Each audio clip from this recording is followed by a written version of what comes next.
Mafia II. When Mafia II dropped in 2010, it wasn't just another open-world game. It was a love letter to the golden era of American crime dramas. Unlike GTA, the city of Empire Bay wasn't about endless side missions or chaotic sandbox freedom. Instead, it was crafted like a living stage for Vito Scaletta's rise and fall in the criminal underworld. You could feel the snow crunch under your shoes, the radio blasting classic 40s and 50s hits, and the weight of every decision Vito made. The game didn't need a million collectibles or icons on the map. It gave you something far more memorable: atmosphere and story. Empire Bay felt alive, not because of what you could do, but because of how it made you feel. Mafia II is proof that an open world doesn't need to be huge to be unforgettable. It just needs soul.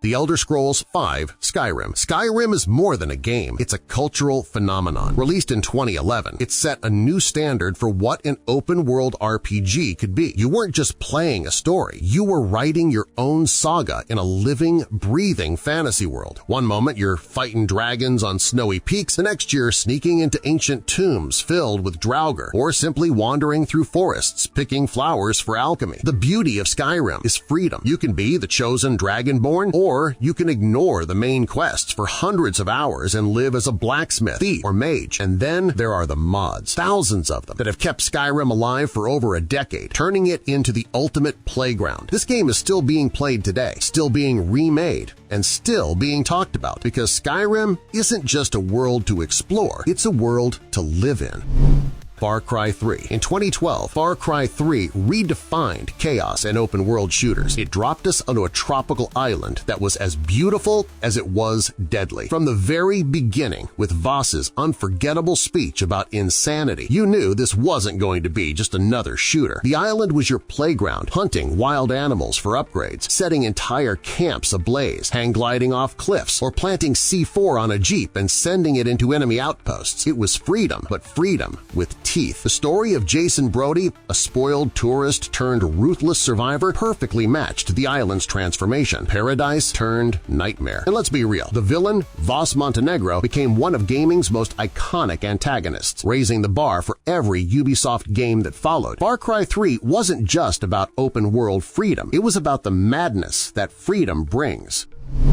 Grand Theft Auto V. 2013 gave us Grand Theft Auto V, and gaming has never been the same since. Los Santos wasn't just a map, it was a living, breathing replica of Los Angeles, packed with detail, satire, and endless things to do. Three protagonists, Michael, Franklin, and Trevor, gave us three completely different perspectives on crime, family, and chaos, all woven into one masterful narrative. Whether you are planning massive heists, flying a fighter jet through skyscrapers, or simply people watching on the beach, GTA 5 made you feel like the city never stopped moving. And then there's GTA Online. Love it or hate it, it turned Los Santos into one of the most successful multiplayer playgrounds ever, keeping players hooked for over a decade. GTA 5 isn't just one of the best open-world games, it's one of the most important video games of all time. Watch Dogs. 2014 was the year we stepped into a new kind of digital open world with Watch Dogs. Set in Chicago, this wasn't just about guns and cars, it was about control. As Aiden Pierce, you weren't the strongest or fastest, but you had something far more powerful: the city itself. Traffic lights, security cameras, bank accounts, everything was at your fingertips. The streets of Chicago felt alive in a different way, because you weren't just running through them, you were manipulating them. Sure, the game was controversial at launch for not fully living up to the insane hype, but for many of us, it was unforgettable. Hacking into the lives of strangers, uncovering secrets just by pointing your phone, and turning the city into your weapon gave Watch Dogs its own unique flavor in the open-world genre. It might not have been perfect, but it was ambitious, and it paved the way for something even bigger in its sequel.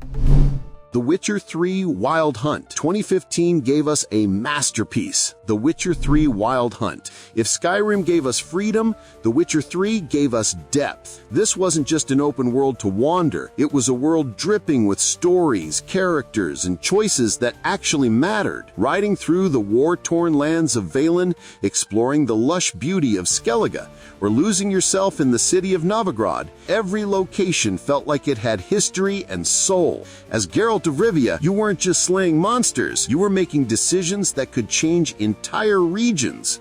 And the side quests? Let's be honest, Witcher 3 had better side quests than most games had main stories. Combine that with 2 legendary expansions, Hearts of Stone and Blood and Wine, and you get one of the greatest open-world RPGs of all time. This wasn't just a game, it was a world that made you forget your own. Final Fantasy XV.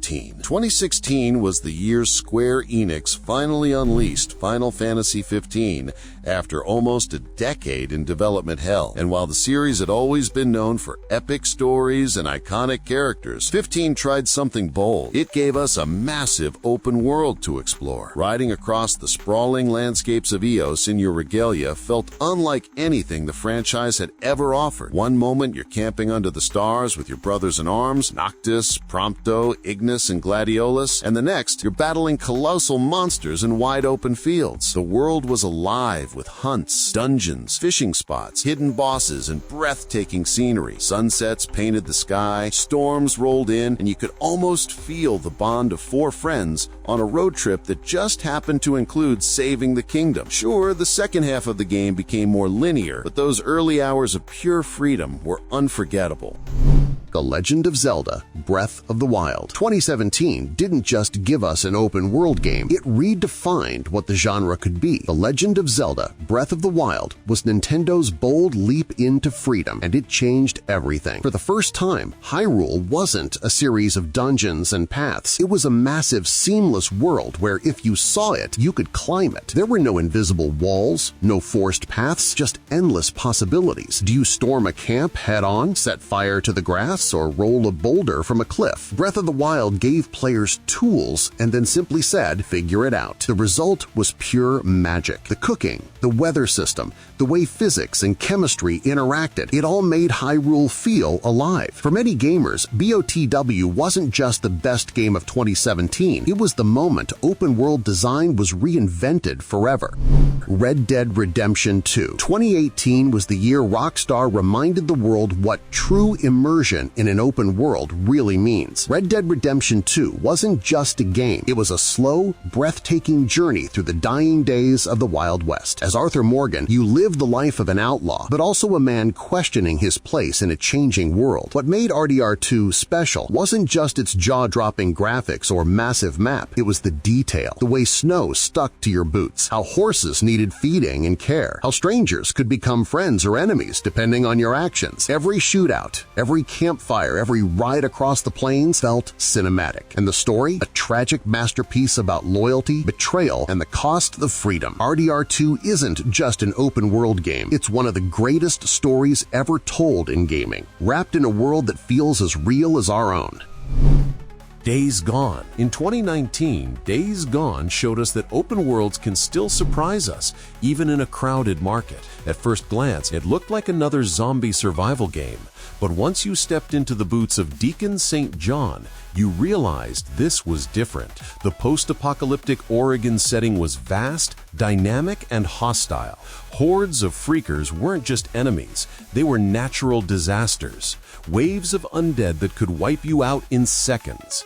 Your bike wasn't just a vehicle, it was your lifeline, something you had to fuel, repair, and rely on to survive. And while critics were mixed at launch, many players found themselves deeply connected to the world and characters. Days Gone became one of those cult open-world titles, flawed but unforgettable. And for many, it deserves its place as the standout open world of 2019. Cyberpunk 2077. Few games in history launched with as much hype and controversy as Cyberpunk 2077. 2020 gave us Night City, a neon-drenched metropolis unlike anything seen before. At release, the game was plagued with bugs, especially on consoles, and it rightfully got hammered. But beneath the chaos was a world that felt alive, dangerous, and endlessly fascinating. Playing as V, you navigated gangs, megacorporations, and a city that never stopped moving. Keanu Reeves as Johnny Silverhand became an instant icon.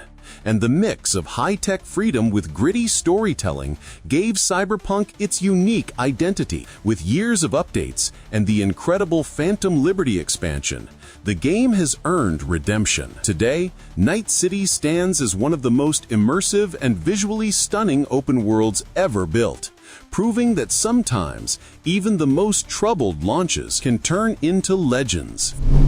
Forza Horizon 5. In 2021, Forza Horizon 5 showed us that open worlds don't have to be about swords, guns, or survival. Sometimes they're about pure speed and beauty. Set in Mexico, this was the ultimate driving playground. Volcanoes, jungles, deserts, beaches, every corner of the map felt like it belonged on a postcard. The Horizon Festival wasn't just a racing event, it was a celebration of car culture, freedom, and exploration. Whether you were drifting through city streets, racing jets, or just cruising in your dream car, Forza Horizon 5 gave you the kind of freedom few racing games ever could. It wasn't just the best open-world racing game, it was the definitive open-world experience of 2021. Elden Ring. 2022 was the year From Software shattered every expectation with Elden Ring. Up until then, open-world games often held your hand, filling maps with endless markers and checklists. Elden Ring did the opposite. It gave you freedom, but also mystery. The lands between wasn't just a map, it was a place begging to be explored. Every hill, every ruin, every shadowed forest promised discovery and often danger. One moment, you're riding torrent across golden fields, the next, you're swallowed by a dungeon or ambushed by a dragon. The sense of scale and wonder was unmatched, and the difficulty made every victory feel earned. What made Elden Ring legendary wasn't just the combat, it was that pure sense of adventure, that thrill of stepping into the unknown. This wasn't just the best open world of 2022, it's one of the greatest open worlds ever created.